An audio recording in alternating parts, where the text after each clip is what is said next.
امید شاید ایک ایسی بھرپور اور ایک ایسی ہمر رنگ اور ہمر چہر شخصیت ہے جس میں بلا مبالغہ، یعنی جب ہم ان کا افسانہ دیکھتے ہیں تو اس افسانے میں انہوں نے خود کو صرف کیا ہے، خرچ کیا ہے، اور جب ہم ان کا ناول دیکھتے ہیں اس ناول میں یہ ناول کے ان تمام رنگوں کو،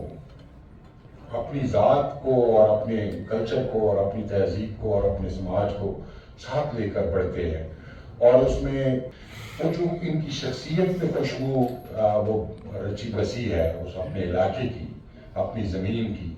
وہ ان کی کہانیوں میں اور ان کے ناولوں میں اور ان کی باتوں میں وہ اپنے تمام تر رنگوں کے ساتھ جلوہ گر ہوتی۔ شعر کا بہت عمدہ ذوق، یعنی بعض اوقات میں نے بہت سارے ایسے افسانہ نگاروں کو دیکھا بھی ہے کہ وہ افسانہ تو بہت اچھا لکھتے ہیں اور ان پر بڑی گرفت بھی ہوتی ہے اس کے فن اور مختلف اس کی تکنیکوں پر، لیکن شعر کا وہ ذوق نہیں ہوتا۔ تو محمد امید شاید کے ہاں یہ ایک خوبی بھی اللہ کریم نے وافر اور نذیر رکھی ہے کہ وہ بہت اچھے شعر کے پارق ہیں، اور پھر وہ بہت عمدہ گفتگو اس پر کرتے ہیں جب کوئی لکھتے ہیں۔ ان کی تحریریں میں نے بعض ان کی دیباچے یا بعض ان کی تحریریں دیکھی ہیں، تو یہ نہیں ہے کہ کسی کو خوش کرنے کے لیے یا ایک جیسے رسم ہے اور رسمی وہ تحریر ہوتی ہے، لیکن اس میں انہوں نے بعض کسی شاعر کے، مثلاً ابھی کچھ عرصہ پہلے انہوں نے ڈاکٹر احسان اکبر کی ایک کتاب کا دیباچہ لکھا، اسی طرح اور کچھ دیباچے ان کے مجھے دیکھنے کا موقع ملا، تو وہ شاعر کی بہت جو کلیدی وہ شخصیت بن رہی ہوتی ہے تخلیقی، اور اس کی جو وہ خاص امتیازی پہلو ہیں وہ ان کی گرفت میں رہے۔ پھر میر کا انتخاب کرنا، میر نے فرمایا نا کہ آپ ہی سرفیش ہو جانا یہ بھی درویش کا تصرف ہے، تو یہ جو کام کرتے ہیں، میرا کہنے کا مقصود یہ ہے کہ وہ اس میں یہ سب خرچ ہوتے ہیں، اور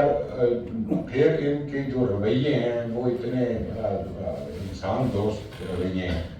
یعنی کسی بیمار کو جب سنتے ہیں تو اس کی عادت کے لیے یہ جا پڑتے ہیں، جب کوئی تقریب ہوتی ہے تو اس تقریب میں یہ خوشی خوشی سے شریک ہوتے ہیں۔ یہ میں یہ سمجھتا ہوں کہ ہمارے وہ جو بغض اور اناد اور مختلف نفرتیں اور مختلف طرح کی جو فضا ہے، اس میں ایسا کھلا ہوا آدمی یہ اللہ کریم کی ایک نعمت ہے، اور مجھے بہت زیادہ خوشی اس لیے ہے کہ محمد امید شاید سے میرا ایک تعلق ہے، اور یہ ہمارے عہد کی برکت ہے کہ ایسے لوگ، ایسے شاداب لوگ، ایسے زرخیز لوگ، جیسے ابھی ہمیرا نے کہا کہ وہ نئے لکھنے والوں کی حوصلہ افزائی کرتے ہیں، تو میں نے دیکھا یہ جوان، یہ نوجوان جو شاعر ہیں ہمارے، غزل کے شاعر اور نظم کے شاعر، افسانہ لکھنے والے، یہ مختلف، میں ان کو محافل میں اکثر دیکھتا ہوں، تو وہ سارے نوجوان جو اسلام آباد یا پنڈی میں نہیں بلکہ دور افتادہ علاقوں میں رہنے والے، وہ بھی محمد امید شاید سے جڑے ہوئے ہیں۔ تو یہ میں سمجھتا ہوں کہ یہ جو بانٹنے والا ہوتا ہے، تقسیم کرنے والا ہوتا ہے، یہ ظرف والوں کو یہ منصب اور یہ مقام ملتا ہے، اور محمد امید شاید ایسا ہی صاحب ظرف ہے۔ اللہ کریم ان کی توفیقات میں بہت اضافہ کرے اور ان کی عمر میں اور ان کے سارے سلسلوں میں برکتیں دے۔ اگر میں یہاں پر ان کی زوجہ محترمہ کا ذکر نہ کروں تو میں سمجھتا ہوں کہ بات مکمل نہیں ہوگی۔ وہ جو ہمیرا نے کہا تھا وہ چھیڑ چھاڑ تھی، میں سچ کہہ رہا ہوں کہ یعنی ان کی تخلیقی توانائی میں اور ان کے اس سارے کام میں اور اتنے ہمر رنگ کاموں میں